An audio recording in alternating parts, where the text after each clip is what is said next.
Okay, welcome to Word Without Walls.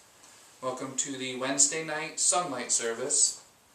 The title of tonight's message is First Things First. And lately, we haven't gathered in a couple of weeks, but lately I've really been thinking about priorities. Really been thinking about what's important.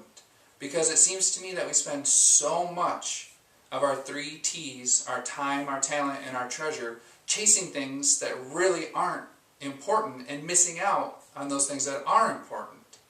So I really thought it would be a good idea to just focus in on what's really important so that we can start putting first things first.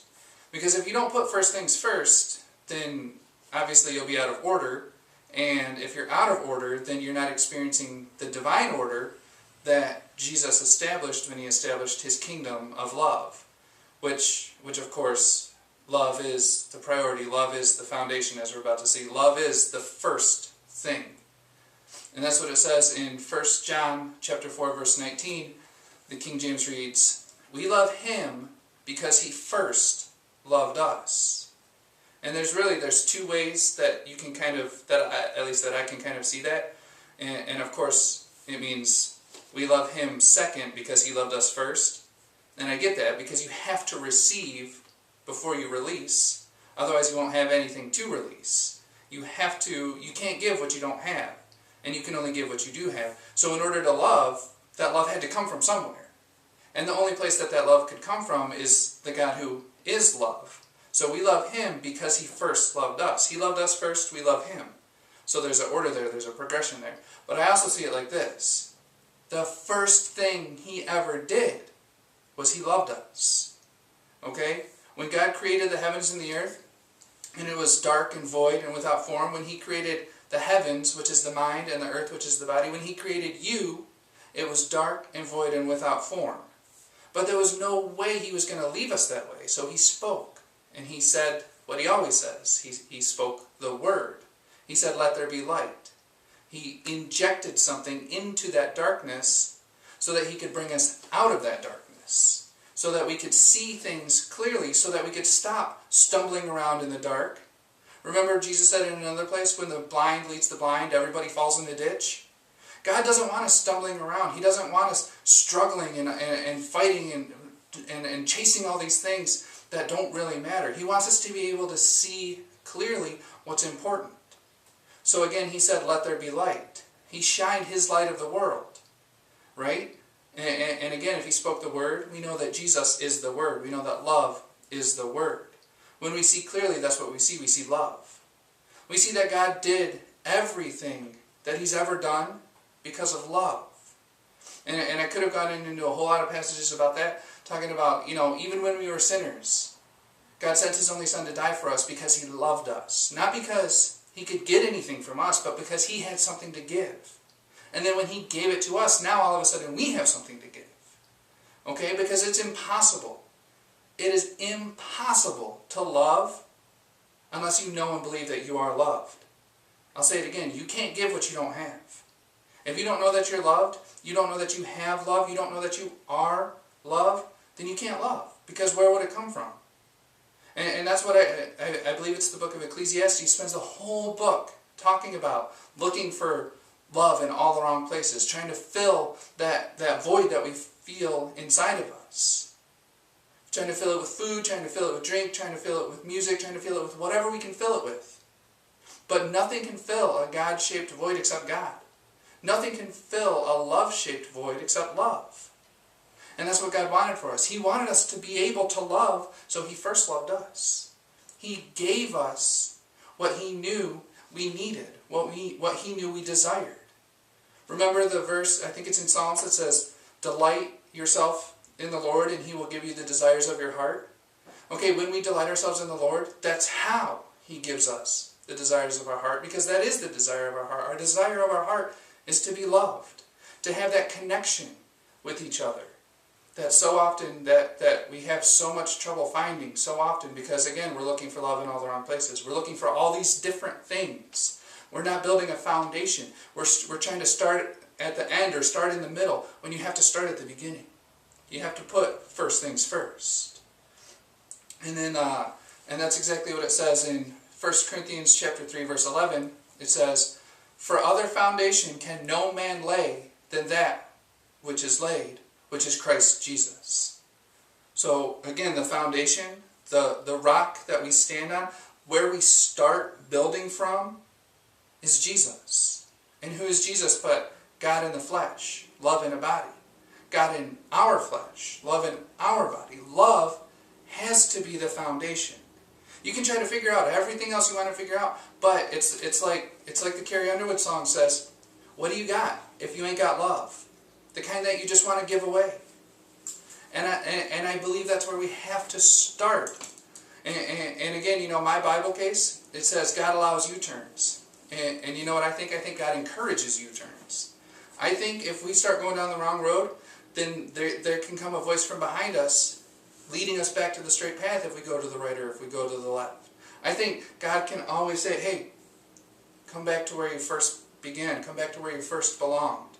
Come back to where you were first fallen, I think it says in the Bible.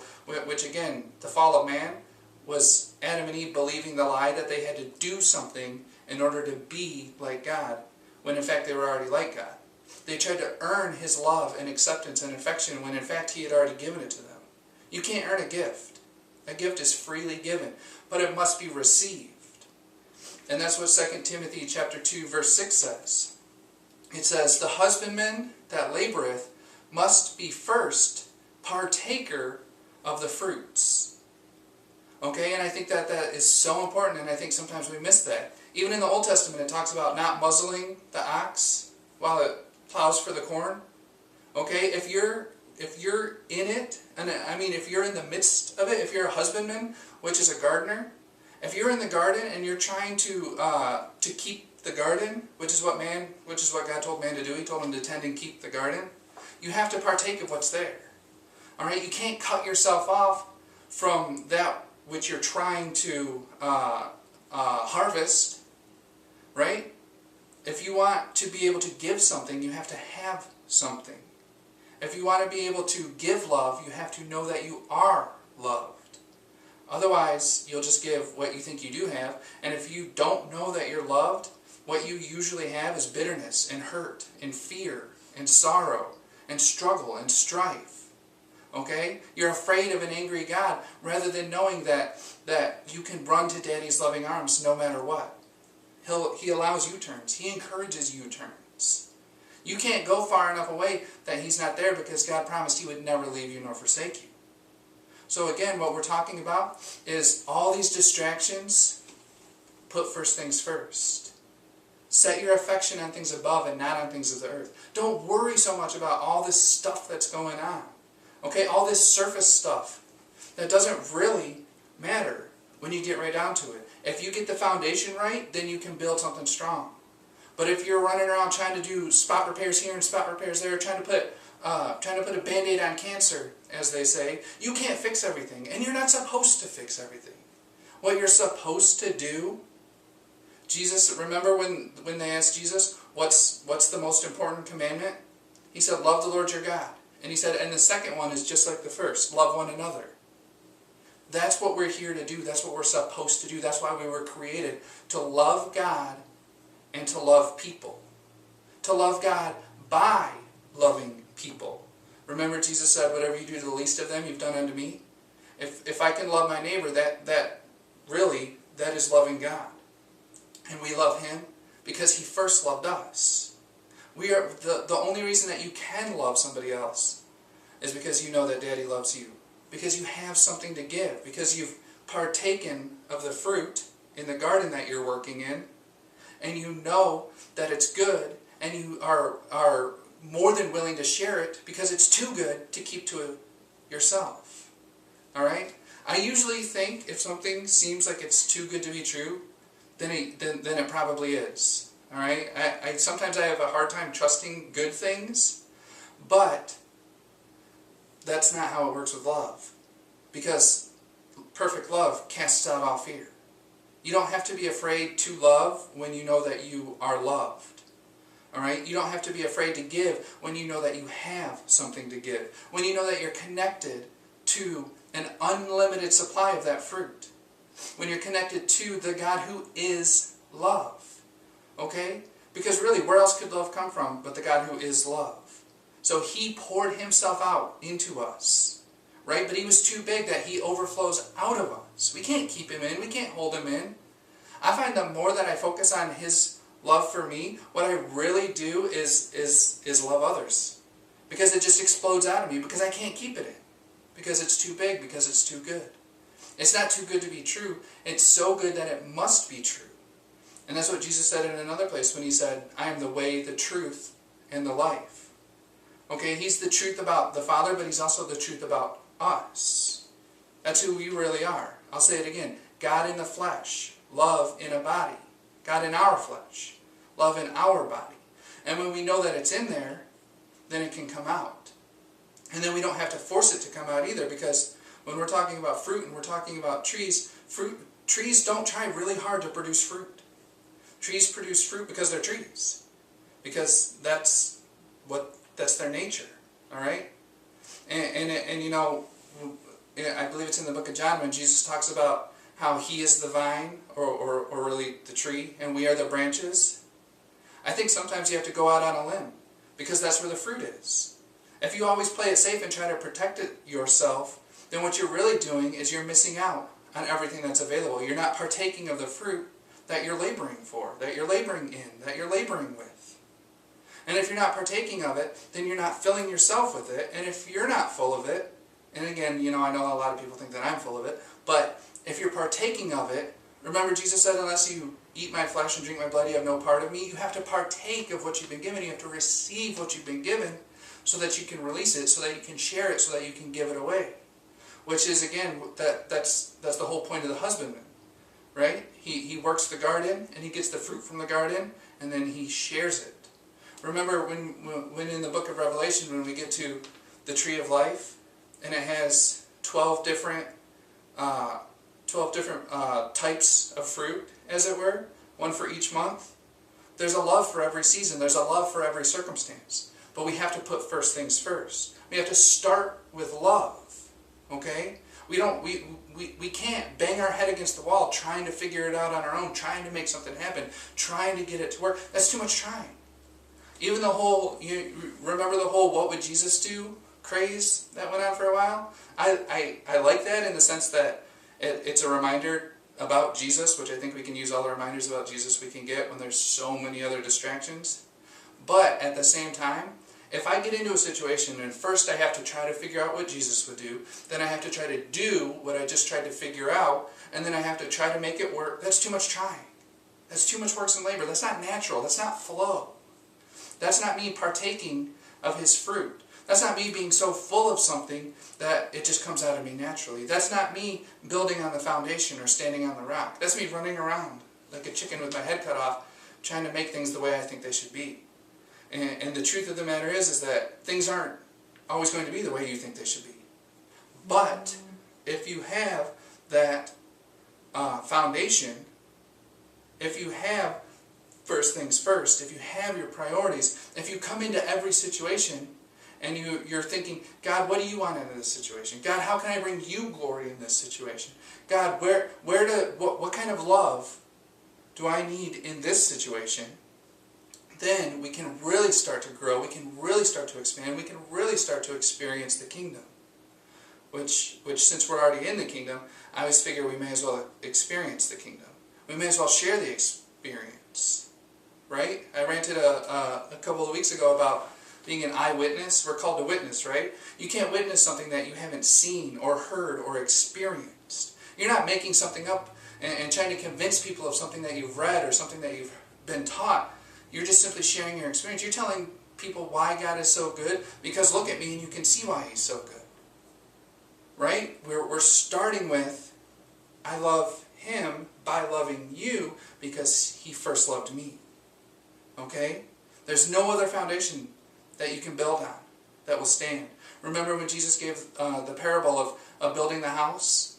One house was built on the sand and one house was built on the rock. And then Jesus said, when the storms come. He didn't say if the storms come, because storms come, right? Jesus said in another place, in this world you will have tribulation.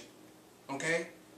We live in a tumultuous world. We live in a messy world because we live with other people. And people are messy, right? People rarely ever do what we want them to do or what we think they should do. Okay? But here's your choice. You can try to control them or you can love them. And there's another song, I forget who sings it, Sidewalk Prophets, maybe. And it says, and it's called You Love Me Anyway. And he talks about all these different things that from the natural view might disqualify him from God's love. And then he says, but you love me anyway. Okay? And watch this. He loved us first. He loved us before any of that stuff happened. Alright? That's one of the coolest things I think about when Jesus got baptized by John the Baptist. When the Holy Spirit descended on him like a dove, and his Father spoke from heaven and said, this is my Son in whom I am well pleased. Up to that point, Jesus hadn't done anything in the ministry yet. He hadn't started his ministry yet. Okay? God wasn't proud of Jesus because of what he had done and all of his accomplishments. God was proud of Jesus for the same reason that I'm proud of Logan. Because he's my son. Because I love him. And if he never does anything that the world, the world, society, if Logan never does anything that would make him a success in society's eyes, I'm still going to be proud of him. Because I know him and I know his heart. And he's got a good heart. His favorite, he always asks me to preach about him or write about him, so I'm gonna preach about Logan a little bit.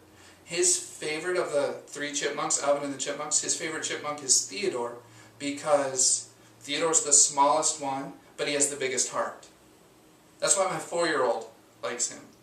Okay? Because he sees that connection heart to heart. He sees that connection of spirit to spirit, holy to holy, even in a cartoon character. He's so sensitive about people's feelings, and even when we're watching something and the music gets sad, he'll say, oh, Daddy. And I'm like, I know, Bubba. I'm sure there will be a happy ending.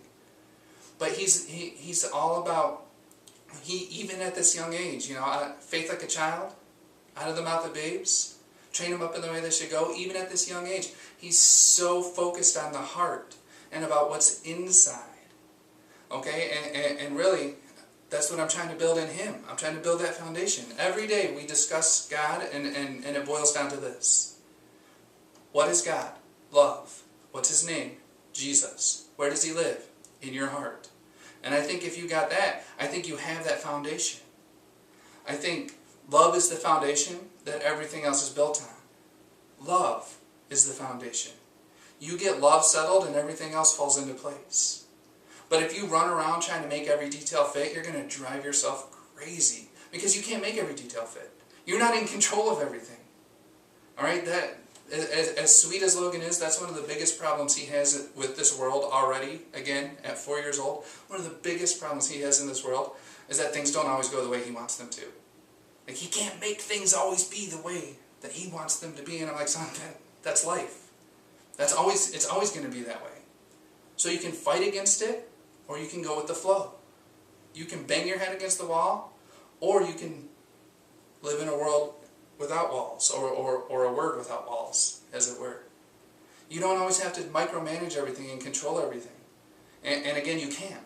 So the harder you try, the more frustrated you're going to be. Sometimes you have to just let things be what they're going to be, and you have to trust God.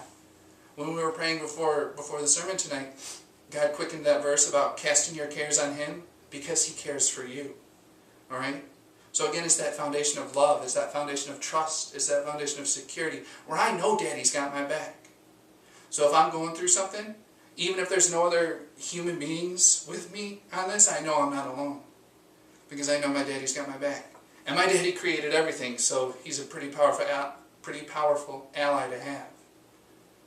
So again, I just think it's so important, in the midst of everything, that we put first things first. Alright? You know the old saying, don't tell God how big your storm is. Tell your storm how big God is. Remember what Jesus did in the boat? I saw this, I saw a little picture, a little meme today, and it was a boat, and there was a storm all around it, and the people on the boat were saying, we're all going to die, we're all going to die. And then at the bottom it said, stuff that Jesus never said. Because he didn't say, when the storm was raging and he was sleeping in the boat, when he was in a posture, in a position of rest in the boat, and the disciples woke him up and they said, don't you care that we're going to die? He got up and he said, "Peace, be still." And everything around him was just calm. The calm inside him affected everything else that he was in. You know how we say the fire in you is always hotter than the fire you're in. And if the fire in you is hotter, then you can't be burned by the fire that you're in. Right? Remember the 3 Hebrew boys who got thrown in the fiery furnace? And then the king looked in and he saw 4 guys and he said, "Hey, how come there's 4 people in there and how come one of them looks like the Son of God?" How could he have known that without divine revelation? How could that have even been his thought? Except that Jesus is undeniable. Except that even in the midst of the fiery furnace, there he was. He never left them. He never forsook them. And when they came out of the fire, guess what was burned off? Their bonds, their ropes. Right? They didn't smell of smoke. They went through something, but something did not go through them. Because they were already full of something. And what they were full of overflowed out of them. And that's how it is when we put first things first. That's how it is when we start with love. Alright? Love is not break glass in case of emergency. Right? You know, we always say we should make prayer first choice, not last chance. And I like that. But even more than that, I think we should make love first choice, not last chance. Because I don't necessarily think we always pray right either. When we're asking God for things that He's already given us, or begging Him for things that we think we don't have. And listen, I think you can cry out to Him for help when you need it. I think you can go boldly to the throne of grace to find grace to help in times of trouble. I absolutely believe that. I'm not saying you shouldn't do that. But I'm saying a lot of the time, if we just started in the right place, we would get to the right place a lot faster and a lot easier. Because remember, the people of Israel wandered in the wilderness for 40 years. And then Jesus was in the wilderness for 40 days. So He cut it down considerably. Because he knew the Word. Because he knew His foundation. He had somewhere to stand where he would not be shaken. Alright? So again, when you build on the sand, when you draw a line in the sand, and you try to protect yourself from everything that's going on around you, you can't protect yourself from what's going on around you. The world's going to get you if it wants to get you. In this world, you will have tribulation. But then Jesus went on to say, "But be of good cheer, for I have overcome the world." We don't have to overcome every little thing that we see in our lives. And really, we ought to stop looking at every little thing in our life and saying, "This is bad, this is good, this is bad." Jesus said, "Don't judge by appearance, but judge righteous judgment." Just see the bigger picture. Just understand that if there's a mountain in your path, one of 2 things are going to happen. Either He's going to lay that mountain low, or He's going to carry you over it. Because He overcame the world. And that makes us overcomers, because He lives in us and we live in Him. Right? That makes us more than conquerors. We don't have to conquer. He conquered. And we're more than conquerors through Him that loves us. But we always want to try to do it on our own first. We always want to take a stab at it. We always want to break glass in case of emergency. "I got this, God, but if I get in over my head, then maybe I'll call you in for backup." Well, I'd rather send my backup in first. Alright? I'd rather get my retaliation in first than have to retaliate. I'd rather say, "Hey, my daddy already took care of this, so I'm not even going to bother with it. I'm not even going to mess with it. I'm not even going to stress with it. I'm not going to worry about it." And for me, this is easy, because if there's nothing I can do about something, I don't do anything about it. Alright? And I think a lot of the times we frustrate ourselves so much because we're trying so hard to affect something that we can't affect. And what we really need to do is just get our priorities straight. What we really need to do is just start partaking of the fruits that we're laboring for and in and with. Alright? And you know what I always thought the cool thing about a garden was? In a garden, most of the fruit is low-hanging. It's easy to grab. It's right there. It's available. And that's what the King did when He established His kingdom. He made it available to us. He drew us into Himself, and He planted Himself in us, and He said, "We've arrived. We're here. I did the work. It is finished. You can rest. I don't need you to labor. I don't need you. All I need you to do, I'm the vine. I'll produce the fruit. You're the branches. All you need to do is carry it out to those that need it and share it with them. Have a meal with them. Have a connection with them. Take what I've given you and give it to everybody you come into contact with." Right? That's the new commandment, right? Love one another as Jesus loves us. Receive it and release it. Partake of it and share it. Have that foundation and start at that foundation. Come into a situation with love on the mind instead of all this other stuff that we get on the mind. And I think that's what Jesus was talking about when he said, if somebody slaps you, turn the other cheek. Because immediately we want to go to, you hit me, I'll hit you back. Right? What's that movie, Untouchables? You put one of mine in the hospital, I'll put one of yours in the morgue. We always want to escalate things. We always want to show that we're stronger. But really, the meek will inherit the earth. Because meekness is not weakness, but meekness is strength under control. Alright, if we start with love, we're starting with the win. Because love is the trump card. Love conquers all. Love is all powerful because God is all powerful and God is love. So if we start with love, we've already won. If we start with that foundation, what we build will last.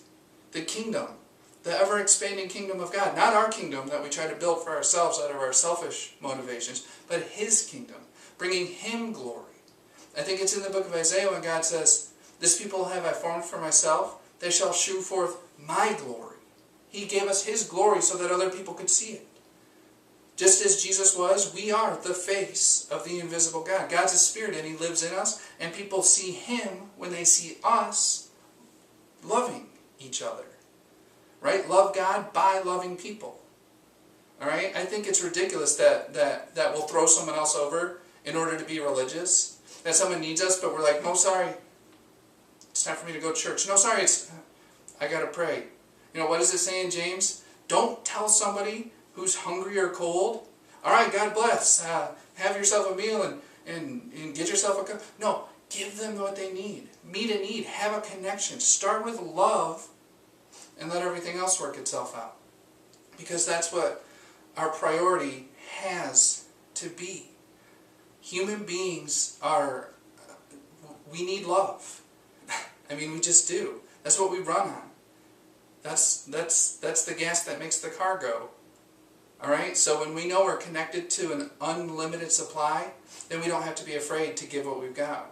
Because we don't have to be afraid to lose what we've got. You can't lose something if you share it. A shared experience just grows and it's bigger and it's more real. But again, I think it's crazy the way that we'll try our best to do whatever we think is best, and then when we inevitably get in way over our head, then we're like, okay, God, what do I do now? And He's like, the same thing you should have done at the beginning. Love. And I think if we start there, we'll make things a lot easier on ourselves and on others. If we'll stop condemning and start helping, right? People who are down don't need to be kicked. People who are down don't need to be told that they're down. Generally speaking, I think if you're down, you know that you're down. And I think the only reason we should ever look down on somebody is to reach down and help them up. I think that's the realest love you can give somebody, is to be there for them, to give them what they need. And I think that might be what we talk about next week. Is again, I've been ranting about this a lot too on JesusRant.com. It's just about being kind to people, just about putting other people first, esteeming others better than ourselves. Just about saying, if you need something and I can give it to you, I say this all the time. I can't do everything, but what I can do, I will do. And if you need something and I can meet that need, you better believe I'm going to do it. But if we start there, I think it'll save everybody a whole lot of hassle, a whole lot of trouble, a whole lot of strife, a whole lot of struggle. If we get our priorities straight, we love Him by loving each other because He first loved us. So that's what I have for this week. As always, thank you for your support. Thank you for your attendance. Thank you for helping with the videos and the books and the rants. Just thank you for helping me get the word out there. I love you, and there's nothing you can do about it. Amen.